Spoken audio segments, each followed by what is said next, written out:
turn by some of the brightest and best informed journalists here. You wouldn't want to miss what's ahead, so join me after the news.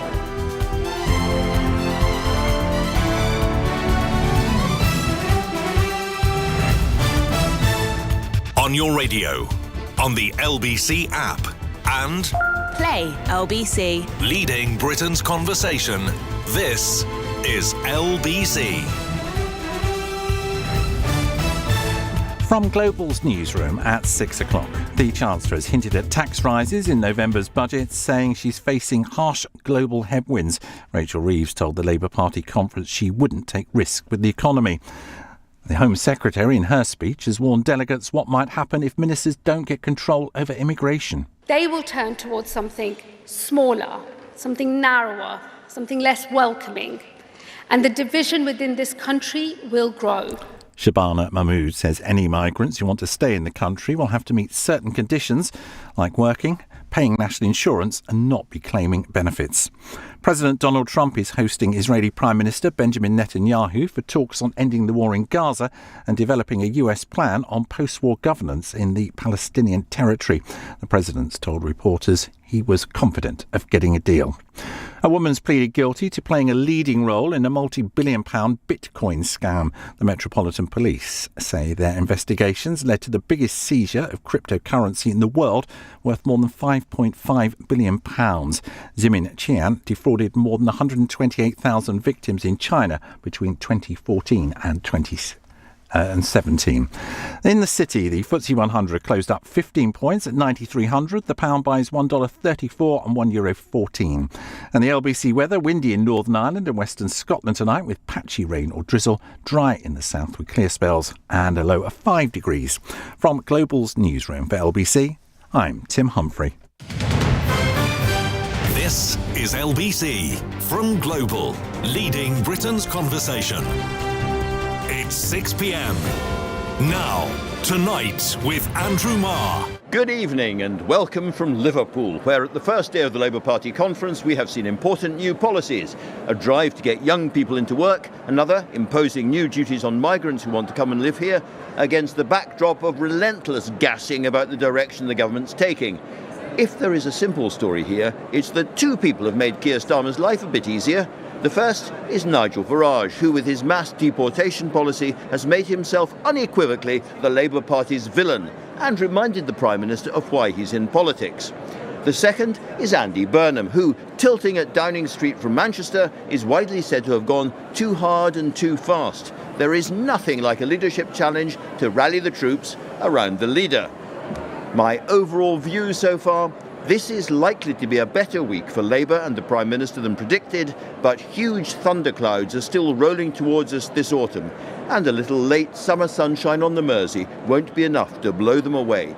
Here's Rachel Reeves, the Chancellor, being just a little bit ominous about her budget ahead. In the months ahead, we will face further tests, with the choices to come made all the harder by harsh global headwinds and the long-term damage done to our country, which is becoming ever clearer.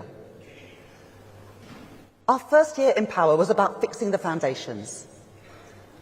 Our second must be about building a renewed economy for a renewed Britain. A renewed economy that works for working people and rewards them. A renewed economy where we reject austerity and support our public services. A renewed economy that supports investment, that gets inflation and borrowing down, and where we build growth in every part of Britain. Harsh global headwinds sounds a bit yikes. I'm joined now by Ed Miliband, the Climate Change Secretary, and I know you don't like this phrase, Ed, but in a sense the leader of the soft left in the Labour Party, a left-wing figure in the Cabinet. In that position, I don't want to talk about Andy Burnham as Andy Burnham or what might or might not be going on, but I'm very, very interested in his policy agenda, particularly higher taxes on richer people, more public ownership, and one day going back into the EU.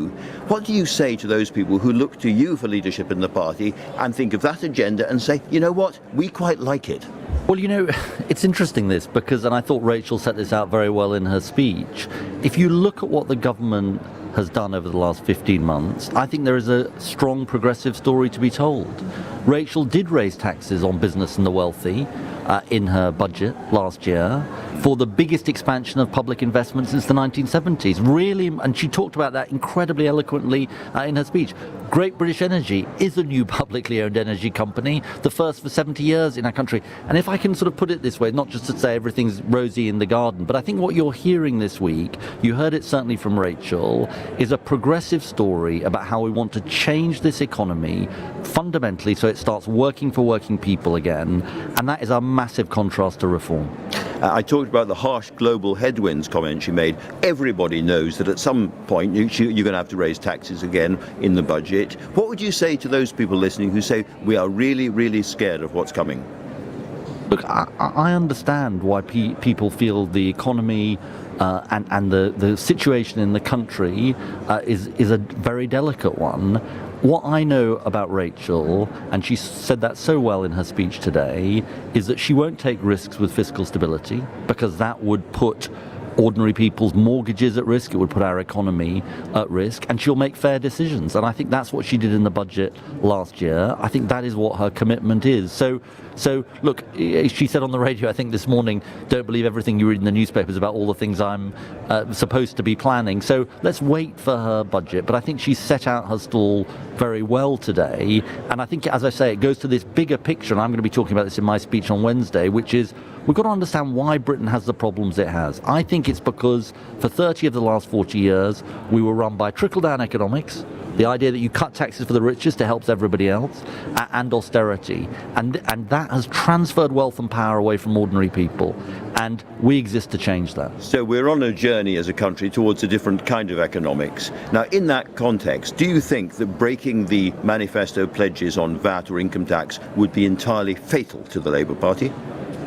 I think that Rachel was pretty clear in her interviews today that the manifesto commitments stand. She said today it stands. It might not stand tomorrow or the day after. I'm not going to second guess the Chancellor. I think she's pretty clear that the manifesto commitments stand. I think that the most important commitment, though, is a commitment to fairness in any decisions that she makes. That those with the broadest shoulders must bear the largest burden. She did that in her budget last year, and that is the absolute commitment. And then just going to this different kind of economy, Andrew, that's what I'm doing in my area. Clean energy is not just about tackling the climate crisis. You know I care about that. But we'll be talking about our new jobs plan in my speech on Wednesday. 400,000 new clean energy jobs, good jobs with trade unions at the centre of it. You know, that's the agenda that this party has. In your area, sticking to that, it's been reported that using these things called tiebacks that are oil fields next to current oil fields, you are going to expand oil and gas drilling in the North Sea and break your manifesto commitment. Any truth in that? We're going to keep to our manifesto commitments. Look, we had two manifesto commitments which were about having a world-leading climate policy and a just transition in the North Sea, and that involves using existing oil and gas fields for their lifetime and not issuing new licenses to explore new fields. We'll keep to those commitments. Okay, fair, straight question. For how long, in your view, will we be using North Sea oil and gas? We're going to be using it for decades to come. We're definitely going to. That's why we're going to keep existing oil and gas fields open for their lifetime. But the truth is that when people tell you that fracking, for example, which I know is a big reform policy, is the answer, won't take a penny off bills, will trash our climate commitments, won't create long-term sustainable jobs, and is actually deeply opposed by people across this country. And look, part of what you're seeing this week, we're in government and we're talking about what we're doing, but we're also drawing contrast with our opponents. There is a worldwide offensive going on against your vision of clean energy, as you know. I've noticed. You know who it's led by. We both do. So here he is, the man himself, on wind farms. He said they're a joke, they don't work, they're too expensive, they're not strong enough to fire up the plants you need to make your country great. The wind doesn't blow. These big windmills are so pathetic and so bad, and on and on and on. What do you say to President Trump? Well, the individual you talk about, President Trump, that speaks for himself. He certainly does. Let me say about what we've done in Britain, because we've gone from 7% of our electricity coming from renewables in 2010 to 50% last year. And a lot of that big moment. And a lot of that is offshore wind, some of it is onshore wind, some of it is solar and other renewables. So, look, for us, this is about energy security, because at the moment, we are absolutely subject to the petrostates and dictators who control the fossil fuel markets. That's why bills remain so high. That's why businesses and families are paying through those. So, look, we have a different perspective on that from President Trump. I just want to channel my inner primary school teacher, Ed, and say after me, President Trump is wrong. I don't agree with him. Yeah, of course I don't agree with him. We have got common ground, for example, on nuclear, where we've got a big expansion of nuclear, but I make no secret of the fact that we have a different view on the climate crisis from President Trump. And look, we're the duly elected government in the UK implementing what we put in our manifesto. You're a North Londoner. Let me ask you what he said about Sharia law. We are going to Sharia law. He's been very, very offensive about somebody you know well, the Mayor of London. What's your response? Outrageous and wrong. Look, Sadiq's a good friend of mine. Come to London. I was actually in New York when he made that statement. That's not London. I'm incredibly proud of our capital city. I'm incredibly proud of our country. That's not London. And we're not going anywhere near Sharia law that you can see. No. Let me ask you, talking of friends, you're not only a neighbour, but I think a good friend of the current Prime Minister. Definitely long-term friend. Long-term friend. He's going to be Prime Minister at the time of the next election, no question? Yep. And what would you say, therefore, to all of those colleagues who are starting to scratch their chin and think he's not so good at this bit, he's not so good at that bit, maybe after the May elections there's going to be a change? What do you say to them? Leadership is a collective business. And look, you might expect me to say this as a former Labour leader, but look, leadership is a collective enterprise. And look, the point of being in politics, and I'm so reminded of it this week, is to set out what you believe. That's what Keir is going to do tomorrow. Say what you believe, and then let the chips fall where they may. I believe strongly that this economy has not been run for ordinary people in the last 30 of the last 40 years. I believe it's been run for the rich and powerful. We exist to change that. My agenda on clean energy is about changing that. And look, let's focus on the country, not on ourselves. Since we're talking again about leadership, I can remember back to 2010, because I'm an old git, and I can remember you tackling Andy Burnham and beating him back then in the Labour contest. Do you think he's changed a lot? Do you see the appeal that he has to people? I think what's been incredibly impressive about Andy is that he's done a great job in Greater Manchester, and we can learn from all of our mayors. We absolutely can learn from the policies that our mayors are putting in place. But if you're asking about leadership, I'm Keir's guy. You're Keir's guy, and you're with him right until the Absolutely. end. But there's something in the sort of so-called Manchester Labour which is kind of buoyant, optimistic, can-do, vigorous, which, with all due respect, sometimes the slightly beaten-down atmosphere of the party in London feels it could do with. I think it's actually about something, partly about that, but I think the thing we should learn is it's focusing on how do we help people in the daily struggle of their lives? How do we show that we can make a difference? I'll give you an example of something we're doing. Solar panels on 200 schools, 200 hospitals across the UK, across England through Great British Energy. Cutting energy bills for schools and hospitals, putting money into frontline services. I think and there are so many things that this government is doing. It goes back to what I said at the beginning, Andrew. I think collectively we need to tell a better progressive story about how we are changing this country. I thought the Chancellor did it really well today. Just one final thing. Would you say to Andy Burnham, old mate, stay in Manchester until the end of your term? I think those are matters for Andy. I think those are matters for Andy. I think, look, the leadership, I'm Keir's guy, as I've said. Andy's got great contributions to make. It's for him to decide how he makes that contribution. One of the things the Labour Party did today was pass a motion which made it clear that they believe there has been genocide in Gaza. What is your own view? Do you think the actions of the Israeli state in Gaza amount to genocide? Look, in a way, I'm less interested in the terminology. Ehud Olmert, who was the Prime Minister of Israel, has called it war crimes. I think it's an absolutely appalling situation. Look, the Hamas attack of October the 7th was absolutely appalling. But what Israel has done since in Gaza, I'm afraid killing innocent civilians, it is indefensible in my view. I say this as somebody whose family was given sanctuary by Israel after the Second World War. And what we should be working towards, and the conference is absolutely entitled to pass its motion, is as quickly as possible a ceasefire to end the killing. That is what matters more than an argument about the precise terminology. But I'm listening very, very carefully, and unlike the United Nations Commission, you will not use the word genocide. Look, I think people will take their own view on this, and in some senses there's a legal argument about this, but because it has a particular definition. But look, what is going on is totally indefensible and is outrageous and must end. Let's turn to tomorrow. What is the one thing that you really, really want to hear from the Prime Minister this week? I think to be his own person. You know, you get so much advice in this job. I know from my. Is there a Keir Starmer that you hear who knows what he thinks that we don't hear at the moment so much? Well, look, I've known him for nearly 20 years now, and I see him as somebody of great decency and great integrity. And what has his career always been about? It's about, when he was in the law, when he's been in politics, fighting for ordinary working people in this country who don't have access to power, who aren't rich and powerful, who don't have billionaire tech friends, but who are in the daily grind of life, right? He talks a lot about the Jaguar Land Rover workers whose jobs he helped, most recently has helped, but also in the trade deal with America helped. You know, those are the people that Keir stands up for, and I think that's what we'll hear tomorrow. All right, well, let's hope we do. Ed Miliband, it's always a pleasure. Thank you very much indeed for coming in. Thank you. Right, so there was one informed assessment of how the conference has been going so far. Very interesting one. Let me go to another, because I'm joined now by LBC's political correspondent, Aggie Chambre. Aggie, we both have this problem at the moment. We normally like to go to fringes and know exactly what's going on in the conference hall and all that kind of stuff. And there's normally a lovely, great, big, glossy handbook that tells us just where we ought to be.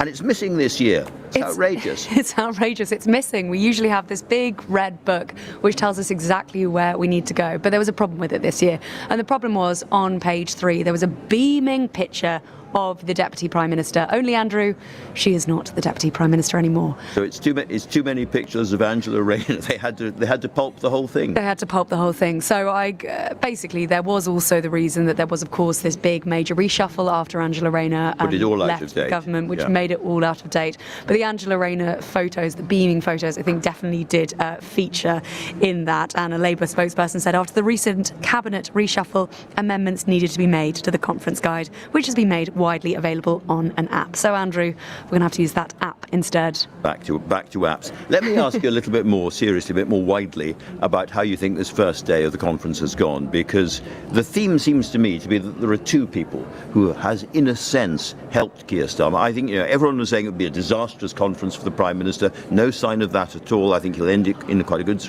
But it's because of the Andy Burnham challenge, which has united a lot of Labour members around Keir Starmer and against the challenger, but also the thought of Nigel Farage. I mean, again and again you're starting to hear ministers use the word racist about Nigel Farage, which I have not heard before. I mean, the line has really aggressively changed on Nigel Farage.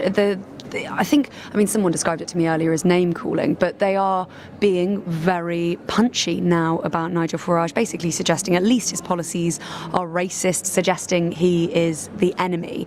And I think that's because they felt they were just not cutting through, not winning the argument. And whether or not name calling wins them the argument, I think lots of people aren't yet sure, but they do feel that they are getting a lot more coverage, and it's them talking about reforms policies rather than the other way around. I think knowing what you are against is a big step towards knowing what you are for. Aggie, thank you very much indeed for that. Coming up, we're going to speak about those stringent immigration policies with one of the Home Secretary's predecessors, Charles Clarke. You're listening to Tonight with Andrew Marr, and the time now is 6:18. Weekdays from 7 a.m. Why this staggering level of incompetence? Straight to the point. This is the economics of the madhouse from this government. Nick Ferrari at breakfast on LBC. But she does seem to struggle with her sums. Listen on Global Player or the new LBC app. Download it now from your app store.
everything your capital is at risk.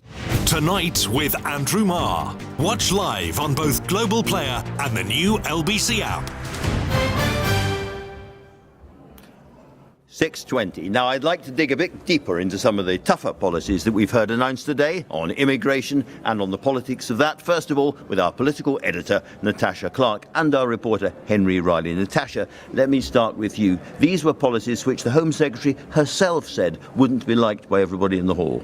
Yeah, absolutely, Andrew. And actually, really, being in the hall for both Rachel Reeves' speech and then for Shabana Mahmood's speech just a few hours later, it was like night and day. The Labour members were whooping and applauding and cheering Rachel Reeves, but the same warmth was definitely not shown to Shabana Mahmood. She was telling them a lot of harsh truths and something I think that they don't really want to hear. It was a very punchy first speech from Shabana Mahmood, the new Home Secretary, and she was basically saying that these people she basically was saying that migrants who are already in this country are going to face even tougher conditions to stay there in the future. To be clear, they're going to have to make sure they never break the law. They're going to have to speak good English. They're going to have to work. They're going to have to pay taxes.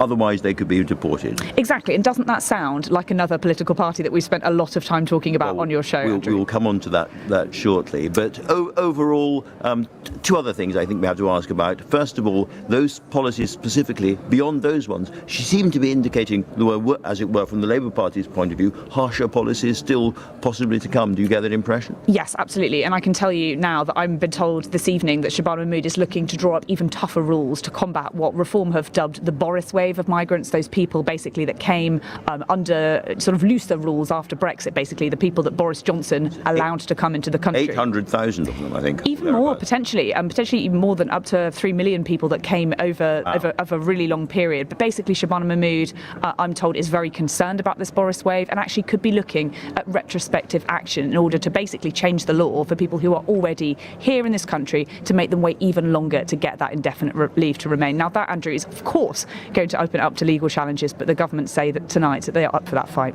It sounds like it's politically inflammatory. Natasha, thank you very much. Henry Riley, you have been looking at how Labour Party people in particular think about the use of words like racist and so forth when attacking Reform. That's right. You were talking about that shift by ministers calling Reform openly racist, or the policies racist. It was a week ago that Reform announced that policy on indefinite leave to remain, abolishing it. So I've been skulking around and asking Labour Party members their view and whether it's wise to call the policy racist. Well, I certainly think he's racist.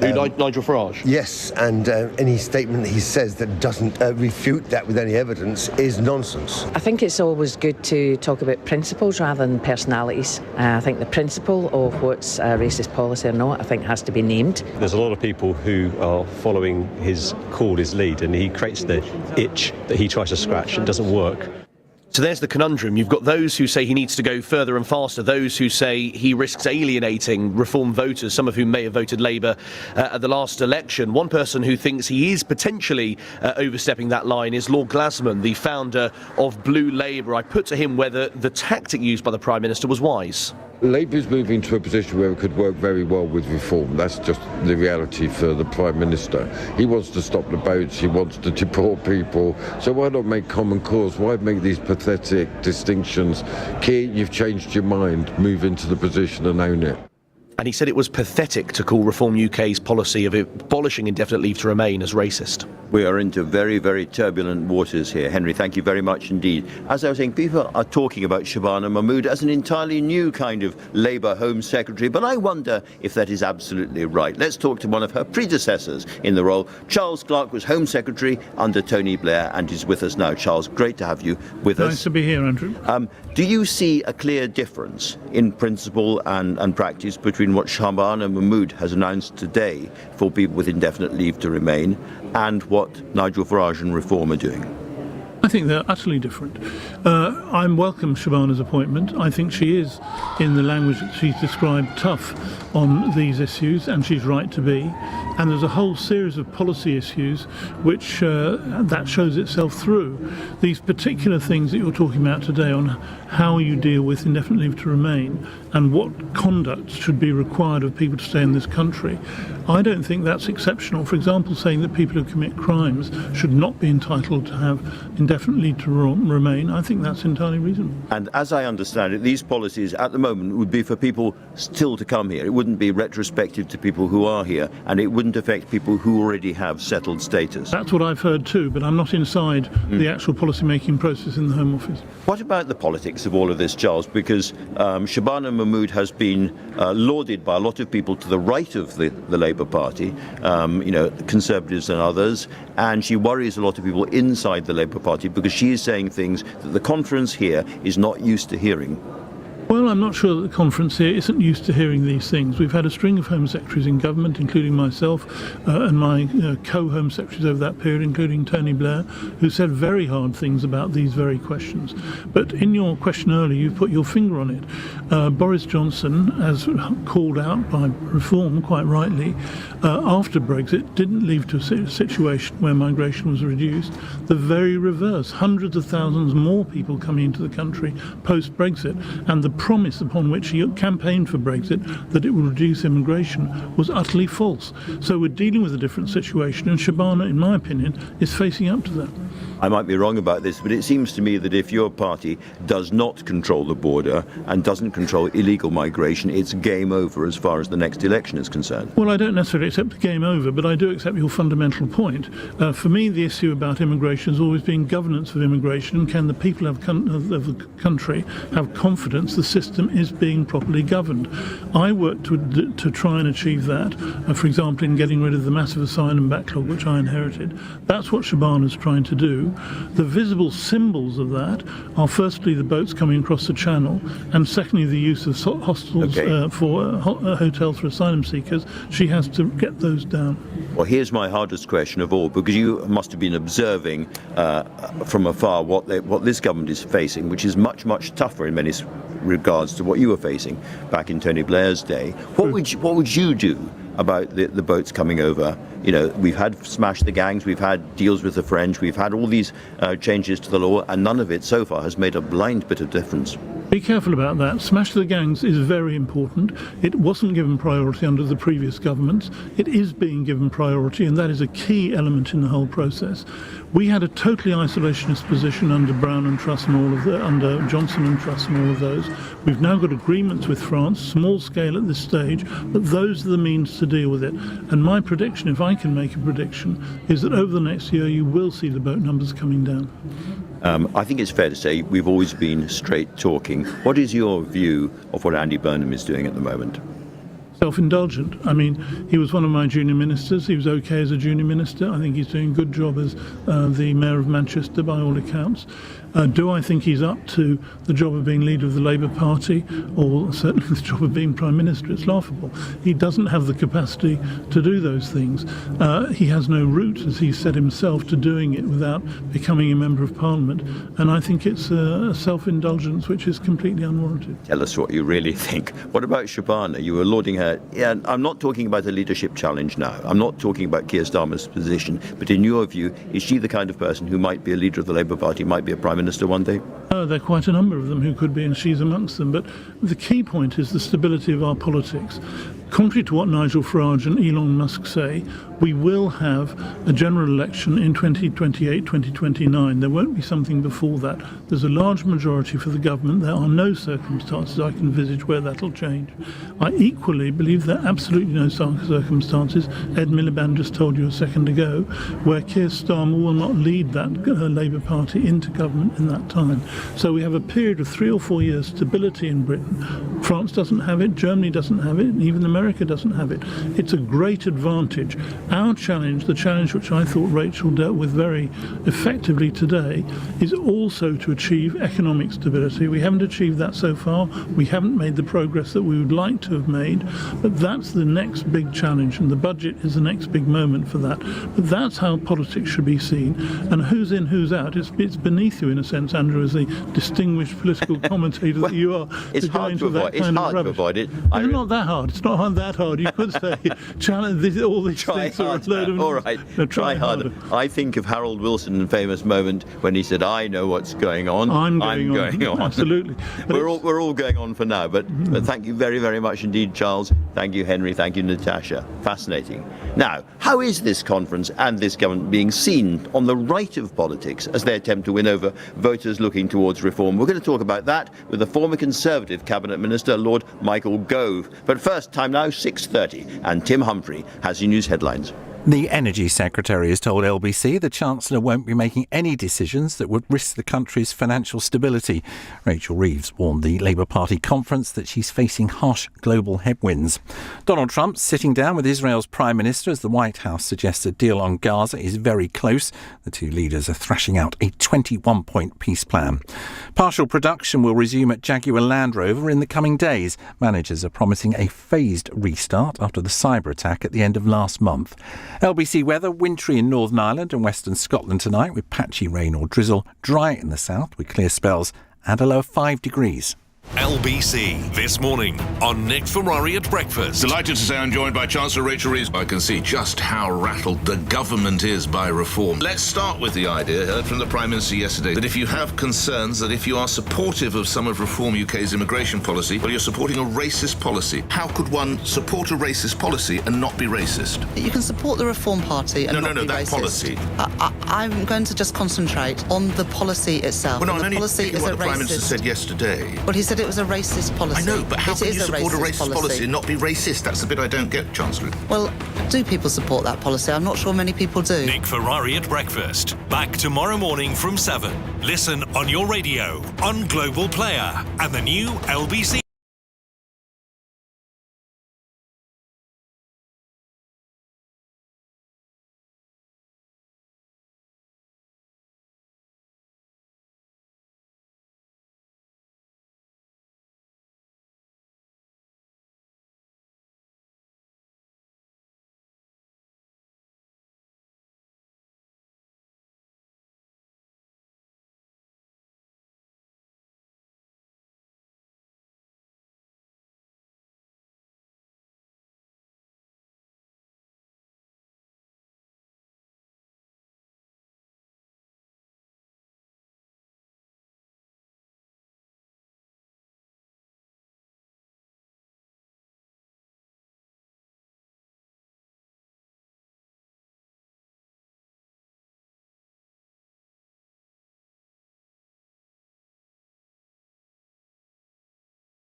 Tonight with Andrew Marr. Listen on your smart speaker. Just say, play LBC.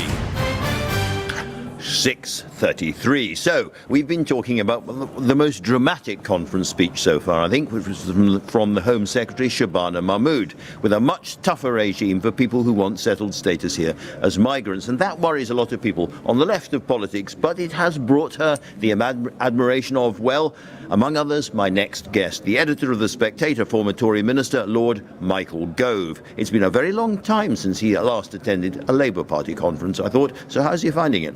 Well, the last time I was at a Labour Party conference was in 2004. Tony Blair was Prime Minister. Actually, it hasn't changed that much, and it is disconcertingly similar to Conservative Party conferences when the Conservatives were in government. I know that will irritate partisans of every party, but actually, the major party conferences, particularly for governing parties, tend to have nowadays rather more representatives of corporate lobbying groups and third sector and charity groups. The activists themselves obviously come from different ideological tribes, but there is Do they also look disconcertingly similar, though? Give me a bit of a Yes. caricature from your point of view of the Labour activist of today. Shiny suits and... The striking thing is there is a very high proportion of earnest young men in shiny suits who are pleasant in their demeanour and idealistic, and of course there are hyper-partisans on each side. But the people who tend to be the most hostile are the people outside, and they're equally as hostile to the Labour delegates as they are to any visiting Tory journalist. So it feels unsettlingly like home. Can I ask about Shabana Mahmood? Because you put her on the front page of The Spectator, and there is a slight danger, I wonder, for her, that she is going to be a pin-up of the wrong party in the end. Well, I did worry that we were putting a massive target on her back, but actually there are two things. One, any Home Secretary, particularly a Labour Home Secretary, is going to be in a very tricky position. But we believe at The Spectator that of all the members of the Cabinet, and there are some who I think are doing a good job and who are impressing, Shabana Mahmood is the standout. Now, it's early days in her time as Home Secretary. Very early, But she showed in justice a sure-footedness and an intelligence, and also when it came to some of the sensitive issues where the Labour Party may be, in the past, less than sure-footed when it comes to public opinion, she's shown, I think, a greater grasp of where the public are. Well, let's pull aside exactly what you mean by that, because I think we're probably talking about some of the big marches on the streets of London, the George's Crosses, and uses of the words like deplorables in the past about white working-class British people who feel left behind and are angry, and the assumption that these people are therefore all racists. Is that what we're really talking about? It's at least one of them. So I think the key thing there is that she was very clear in her speech that she deplored the fact that the march was led by people like Tommy Robinson, who got a BNP past, and some of the slogans that were shouted at that march, she was very clear were directed against people like her, who some of the marchers would consider to be people who should not be in this country. But her argument was, unless the legitimate concerns of the majority of the country about migration are addressed, then the momentum will only flow towards those people who want to use the issue to generate division rather than those who recognise that it is a problem that does require to be managed. And therefore to say to people who want indefinite leave to remain, who want to stay here for a very long time, fine, but you must do some community service, you must have fluent English, you must obey the law, and you must work and pay your taxes. That's the kind of thing that the majority would go for. I think so. And the principle of contribution, it was mentioned earlier by Rachel Reeves, it's been there in some of the briefing around Keir Starmer's speech, I think is very clear. Labour's weakness is the idea that its largesse, its public spending, its heart is with those people who don't put back in. So whether it's asylum seekers who come here and who are alleged, and in some cases are, living off the taxpayer, or those people who are on welfare and who are not contributing, they're the people who, for the public, additional public expenditure is misdirected. And if Labour are going to win an argument for a bigger and a more active state, they've got to show that that money is contributing to those people who are the hard-working majority's hopes and aspirations. It seems to me that one of the relatively rare political opportunities Keir Starmer has had coming his way recently is Nigel Farage's mass deportation scheme for people with indefinite leave to remain, including lots of people who have been paying their taxes for 20 years and so forth, and have created businesses in this country. Do you think that Farage has perhaps made a mistake, has gone too far on that kind of policy for small c conservative Middle Britain? I think there is a risk there. So I think that there are some things that Farage's party has done which are calculated to appeal to its base. I think we've discussed in the past the way in which Lucy Conley, who shouldn't have been in prison, but certainly shouldn't be celebrated as a heroine, was put on... She was burned the migrants' hotels, we should remind people. Yes. Yeah. So I'm all for free speech, but I don't think you should be celebrating people like that on your policy platform. And similarly, I think that the blanket approach that's been taken to indefinite leave to remain by Nigel Farage is already causing some disquiet. So Danny Kruger, who defected, made it clear that this would not apply, for example, to pensioners. And the thing is that when you have a sweeping policy like that, it will always be the case that critics of it will quite rightly bring up some of the injustices in individual cases. Specific difficult cases. Precisely. Absolutely. And that is the challenge. Just one other thing about Shabana Mahmood. Obviously, the border security is an issue that she has to grasp. But it's also been the case that when it comes to making sure that the state spends its money effectively, when it's come to difficult questions of gender, and also when it's come to an investigation into the grooming gangs scandal, she's shown a degree of courage on all of these issues, which only I think someone who as deeply rooted in the Labour Party as she is would be able to do. And she has that combination of years spent slogging it out on the pavements, but a keen sense of what the public want. And this conversation takes us straight to the Islamophobia issue, where there are plenty of people in the Labour Party who would like a new official definition of Islamophobia as a way of cracking down on some of the things that are said about Islam and Muslims in this country. And as I understand it, she's not here to join us and explain herself, but as I understand it, Shabana Mahmood's position is that the English common law is enough for all of us.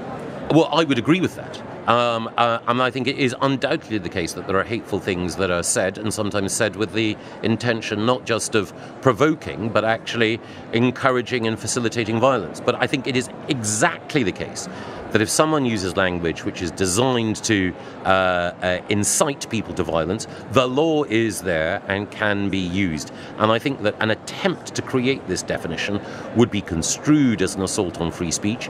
And it's striking that in a country which perhaps isn't always as libertarian as people might think, certainly those of us on the right might think, it is nevertheless striking that issues of free speech are more salient, and opposition to the digital ID proposal appears to be greater than the government anticipated.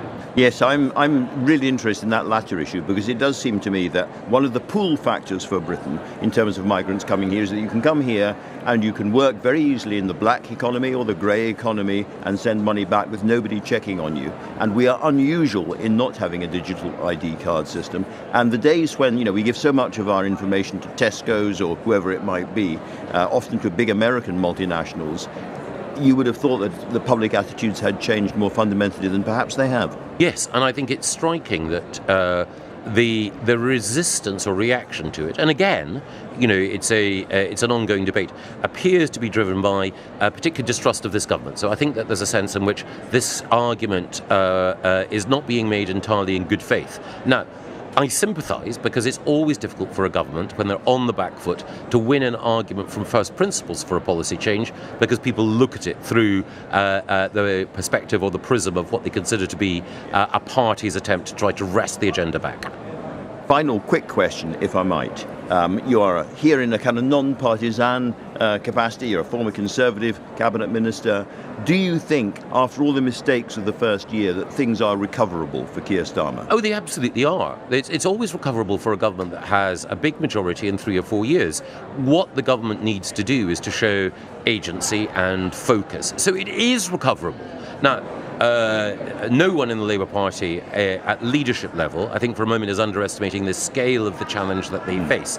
But it would be premature to write off a government after just 15 months, because while there have been undoubted issues that have cut through with the public, that have provoked that anger, there hasn't been the sort of cataclysmic failure, the sort of single moment of economic crisis that crystallises a determination on the part of the public to get rid of that government.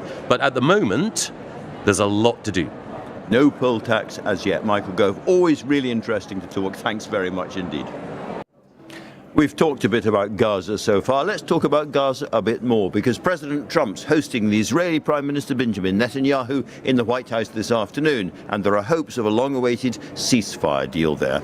Our Washington correspondent Simon Marks is here. Now, Simon, I think the press conference hasn't yet started, but there's some very interesting news about Qatar and that Israeli attack on Hamas operatives there, we all remember. Yes, indeed, Andrew. We're waiting for that press conference to start. There are preparations underway at the East Room of the White House, but it still looks as though it's going to be quite a way away, and that indicates that Donald Trump and Benjamin Netanyahu's talks are going longer than anticipated. The Israeli leader arrived in Washington ready to make at least one concession in terms of trying to get negotiations with Hamas restarted. He has now apologised to Qatar for that strike on Qatari territory earlier this month, when, of course, the Israelis were seeking threatening to target Hamas negotiators in Qatar. That was a requirement that the Qatari authorities had for any resumption of their mediation role. They also at the time indicated they wanted security guarantees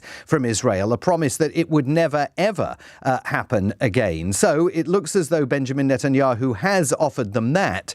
But whether he's in a mood to offer President Trump more, we do not yet know, because President Trump... That's very interesting. I'm sorry to cut across you, Simon, but President Trump looked pretty steely, indeed pretty irate, when he welcomed Netanyahu into the White House.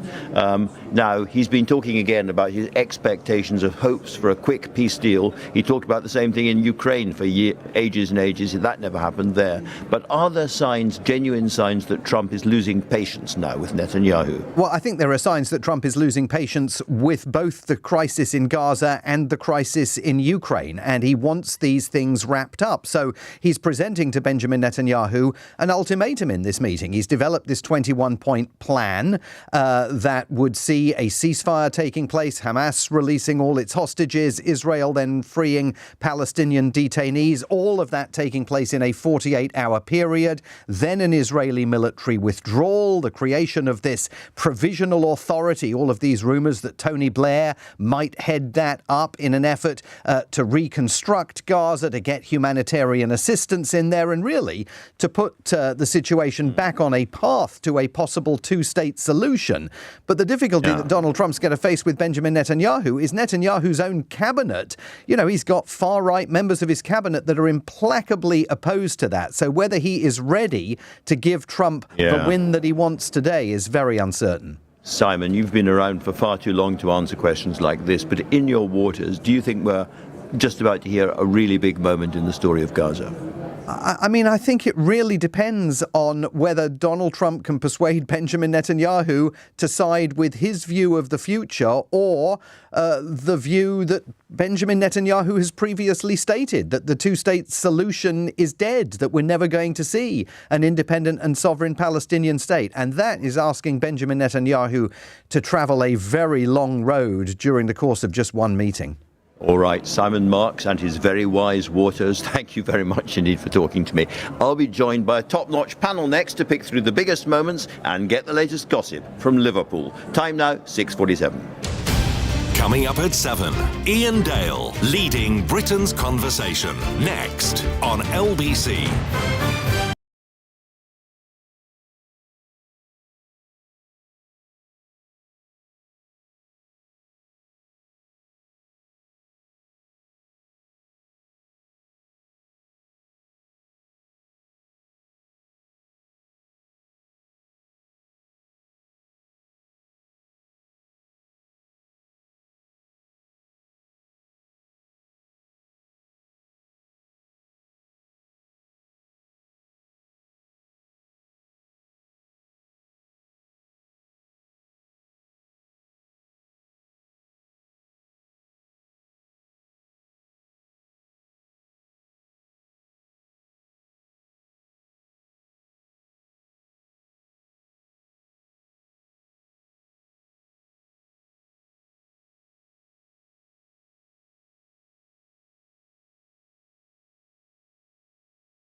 Tailored for you. Leading Britain's conversation, LBC, tonight with Andrew Marr. 6:48, and it has been quite a day here in Liverpool, with stories bouncing and ricocheting all over the place. Let's draw it all together with a wonderful panel. Patrick Maguire, the Times scoop getter on Labour stories, and Claire Ainsley, the former policy advisor to Keir Starmer. Welcome to you both. Patrick, I was reading one of your pieces recently, and it seemed to me you were getting very depressed about His Majesty's Labour Party. Have you seen or heard anything around you in the last day or two that has cheered you up in any way? Well, I certainly was pretty depressed over the weekend, Andrew, about the state of the intellectual and strategic debate within the Labour Party. This conference has by no means been a disaster so far. I think expectations were incredibly low going into it. There was a sense that the party may have its own nervous breakdown here in Liverpool. That's not happened. There's been a certain flatness to it. But I think the most interesting thing for me is that we're seeing a slightly more assertive Keir Starmer, certainly on the question of values and the divide he wants to draw with Nigel Farage. But the thing that was nagging at me was the sort of party's inability to face up to the big, defining, crunchy economic questions of a changing world. And frankly, I don't think this conference is for that. We're going to have to wait to the budget for that. But no, it's by no means been a disaster. So I'm not depressed. Phlegmatic, maybe. Phlegmatic, that's very good. Claire, you know Keir Starmer well, and of course right now he'll be thinking hard about the big speech. Every year someone says to him, this has got to be the speech of your life, it's make or break, it's die or do, and he gets through it. What do you think is the main thing that he wants to convey to people this year?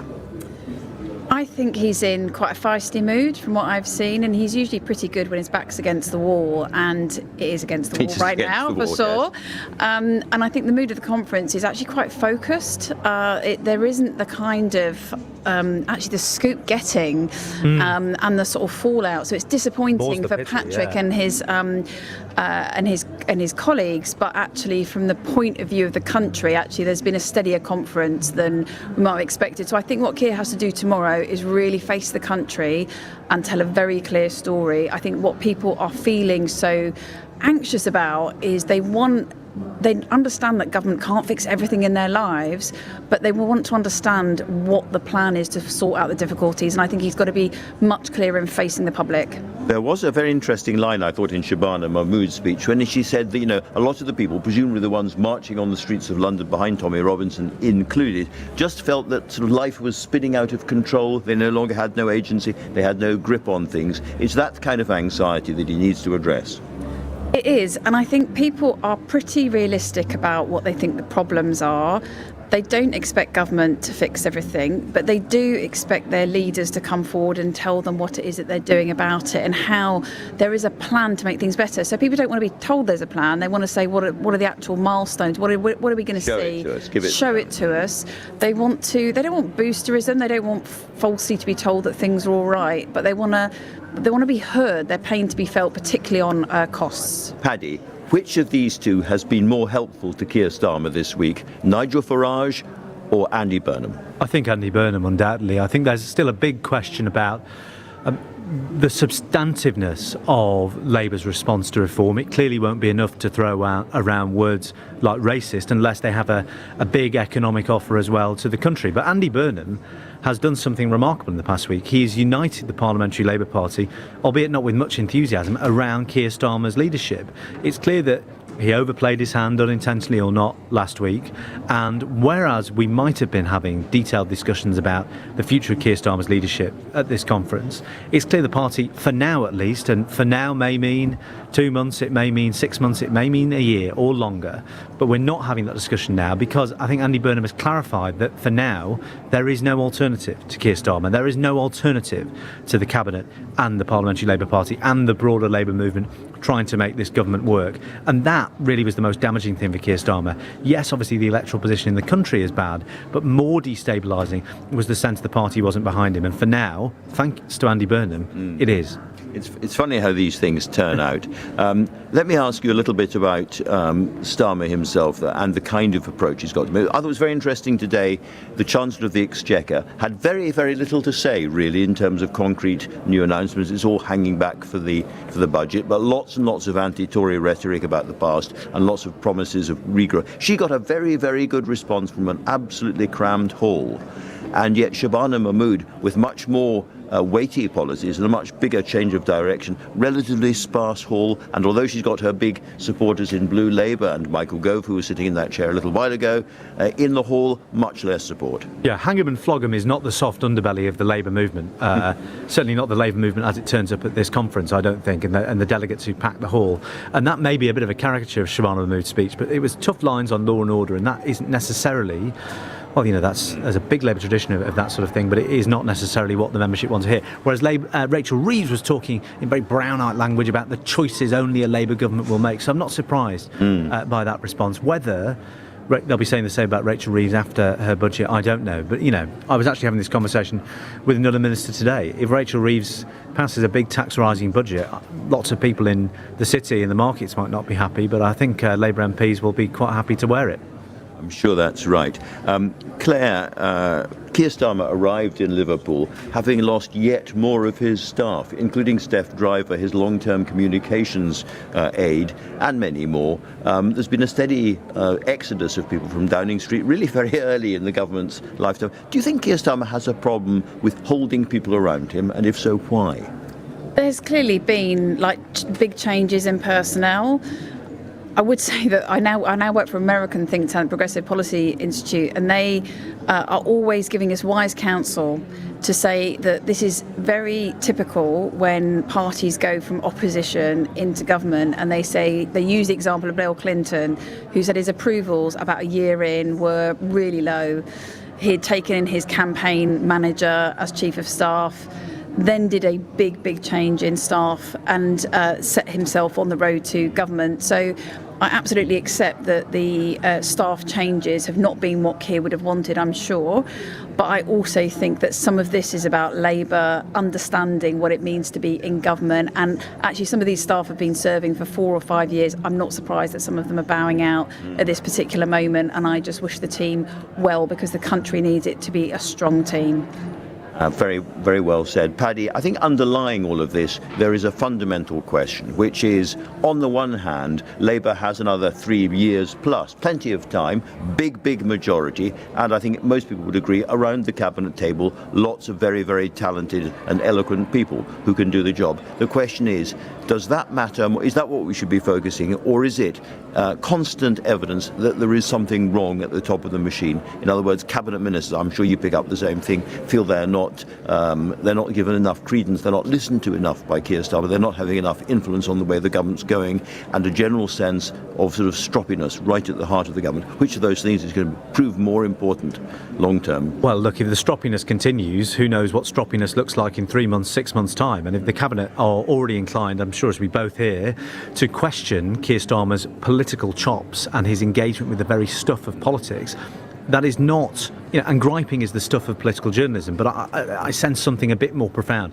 Now, Keir Starmer has an opportunity to explain on his own terms, in his own voice, his answer to the big questions facing the country. Then the Chancellor will make the defining political choices of this phase of the government.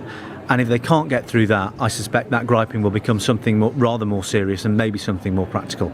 Right, let me come to the absolutely heretical question, which is, we've just enjoyed, fantastically interesting day of politics. We've got more interesting days of politics here. Do these conferences actually change the price of fish? Do they matter? In a week's time, in a fortnight's time, in a month's time, will we remember anything that went on in Liverpool? Well, if it goes well, then no.